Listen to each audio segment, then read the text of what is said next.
สวัสดีFC ทุกท่านทุกคนกับผมยินดีต้อนรับ FC ทุกท่านเข้าสู่ทีมงานของผู้เฒ่าพารวยพอสวัยพารวยครับมื้อนี้ก็มาที่เพิ่นตรงนี้เพิ่นดังเดิมตั้งแต่พ่อสวัยมาเฮ็ดตั้งแต่เพิ่นเฮ็ดเป็นเพิ่งหญ้าอยู่นะครับ FC ผมเพิ่นเอิ้นว่าพระพุทธบาทบัวเงินกับ FC ผมหลังจากหันมาก็เพิ่นมาเริ่มก่อสร้างพระพุทธบาทบัวเงินขึ้นนะครับว่าด้วยสร้างเจดีย์ครอบพระพุทธบาทเอาไว้ครับ FC ครับเจดีย์นี่ก็เพิ่นเฮ็ดงามอีหลีครับ FC ผมก็พอไว้กับบริมาตอนช่วงสร้างเจดีย์เนี่ยมาที่หนึ่งอยู่ครับสร้างบ่ทันได้แล้วนะครับเนาะมาที่หนึ่งอยู่ด้วยการของก่อสร้างนี่ของจะเป็นของหลวงพ่อเจริญเพิ่นครับ FC ผมบาทนี้ก็เพิ่นสร้างแล้วในภายนอกเสร็จเรียบร้อยแล้วครับ FC ครับ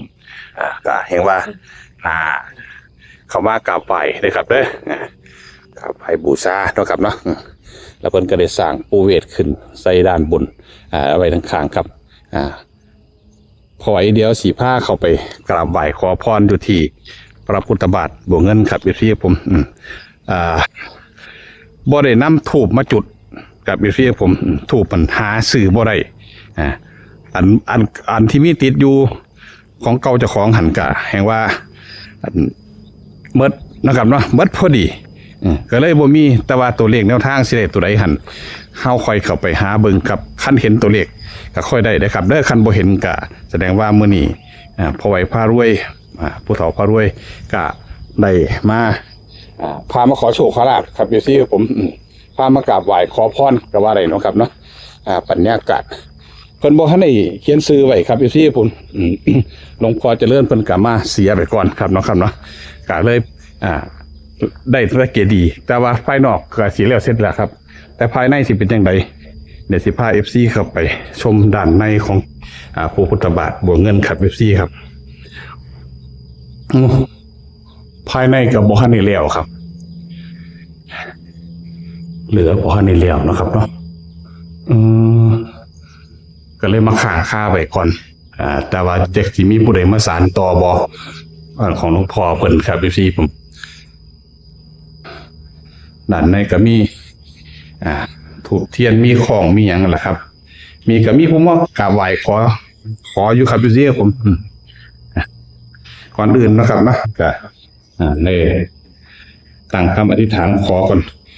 คำไหว้พระพุทธบาทบัวเงินนะครับแล้วอธิษฐานจิตเป็นน้ำกันที่จริงแล้วถ้ามีถูกห้องกฐินมาจุดเอาเลขถูกเป็นส่วนใหญ่ครับพี่เสียผมเนี่ยพอไหวขอกราบไหว้ขออธิษฐานก่อนครับ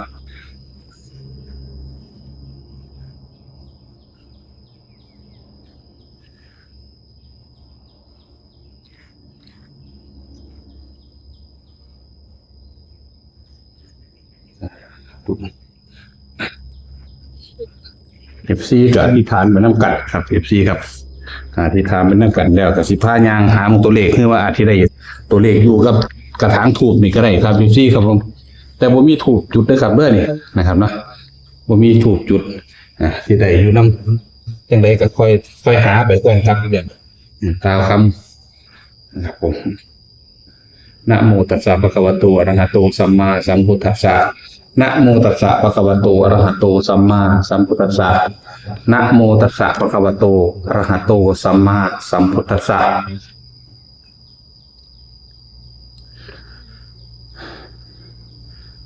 ปทุโมระชตะวะนุโนนาเมนอิติวิสุโตโยอภิมังคลังโหติอหังวันทามิตังสัทธาพระพุทธบาทปรากฏด้วยดีแล้วโดยมีชื่อว่าพระพุทธบาทบัวเงินข้าพเจ้าขอนมัสการพระพุทธบาทนั้นอันเป็นมงคลอย่างยิ่งตลอดกาลทุกเมื่อเทินสาธุนะโมพุทธายะพระพุทธไตรรัตนญาณมณีนพรัตน์ศรีสหัสสะสุธรรมา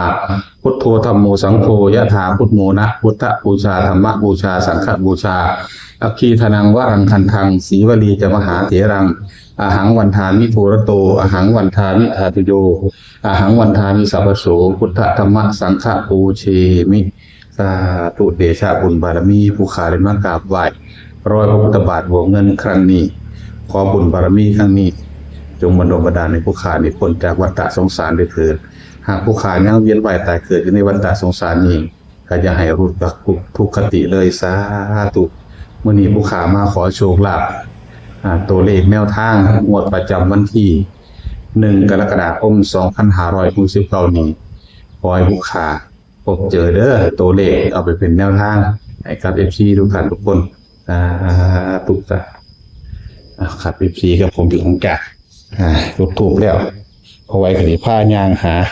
แต่ว่าอยู่ในจานครับ FC ผมอยู่ในจานครับมันเป็นตัวเลขจังไดบุครับ FC กับผมนี่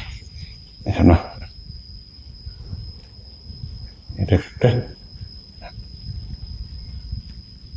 นี่ครับ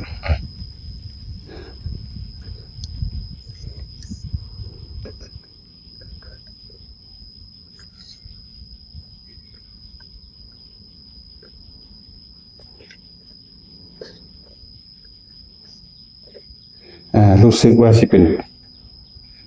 ตัวแรกๆนี่นั่นเป็นอย่างนี้ครับตรงกลางนี่คล้ายเลข7ครับ FC ครับนี่นะครับเนาะตัวนี้คล้ายเลข7เลขอย่างนี่คล้ายเลข7บ่ครับตัวนี้มัน4บ่ครับ FC ผม471แม่นอีหลีครับ FC ผม471นะครับเด้อแต่เบิ่งตาเป้านี่เป็น471นี่ชัดแล้วครับ FC ครับอยู่ในจานเป้าครับได้471ครับ FC ผมเพื่อว่าได้แล้วนะครับเนาะได้471ครับ FC ครับเป็นเลขอยู่ในจานนะครับเด้อเห็นตัวนี้ก็เอาตัวนี้นะครับเนาะ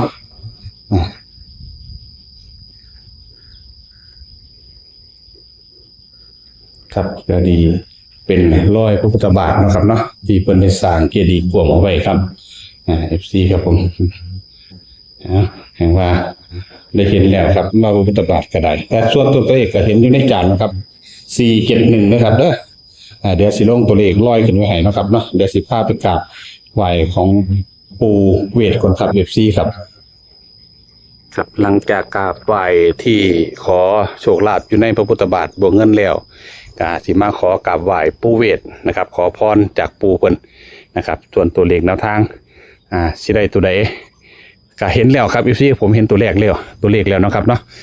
เดี๋ยวพาไปกราบไหว้ขอพรจากปู่เพิ่นก่อนครับ FC ครับผมนะโมตัสสะภะคะวะโตอะระหะโตสัมมาสัมพุทธัสสะนะโมตัสสะภะคะวะโตอะระหะโตสัมมาสัมพุทธัสสะ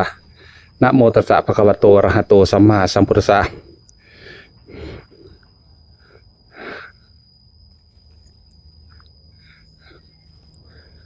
นะโมพุทธายะ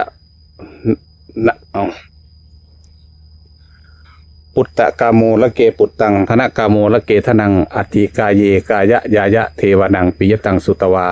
อิติปิโสภควายะมะราชาโนท้าวเวสสุวรรณโนมรณังสุขังอหังสุกโตนะโมพุทธายะท้าวเวสสุวรรณโนจตุมหาราชิกายักขะพันตาพัทภูริโตเวสสะพุสะพุทธังอรหังพุทโธท้าวเวสสุวรรณโนนะโมพุทธายะสาธุสาธุสาธุเด้อปู่เด้อตัวเลขที่ผู้ขาเห็นนี่ก็ขอให้ตรงกับงวดประจำวันที่1 กรกฎาคม 2569เด้อปู่เด้อผู้ขาเห็นตัวเลขแดงเก่งครึ่งอยู่นี่ครับ FC กับผมพา FC ขึ้นไปเบิ่งครับนี่ครับ FC กับผม16754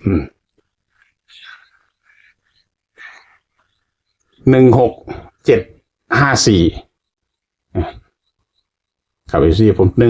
16754ครับ FC ครับเห็นบ่ครับ16754ตรงกับเลขที่เห็นอยู่ในจานคือ174ครับแต่อันนี้เป็น16นะครับเนาะแล้ว754ครับเป็นเพียงแนวทางและความบันเทิงนะครับ FC ครับผมเฮาเห็นเลขตัวยูนิตก่อน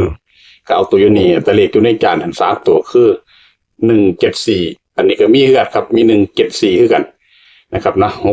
65ได้3ตัวได้2ตัวนั้น2567ครับ FC ผมรู้สึกว่า เพิ่นที่สร้างเสร็จตั้งแต่ปี2567บ่กับบ่ฮู้เนาะครับเนาะ FC ครับผมเป็นเพียงแนวทางและความบันเทิงนะครับFC ครับผมขอจบคลิปไว้เพียงเท่านี้ครับพบกันใหม่ในคลิปหน้าขอกล่าวคำว่าสวัสดีครับ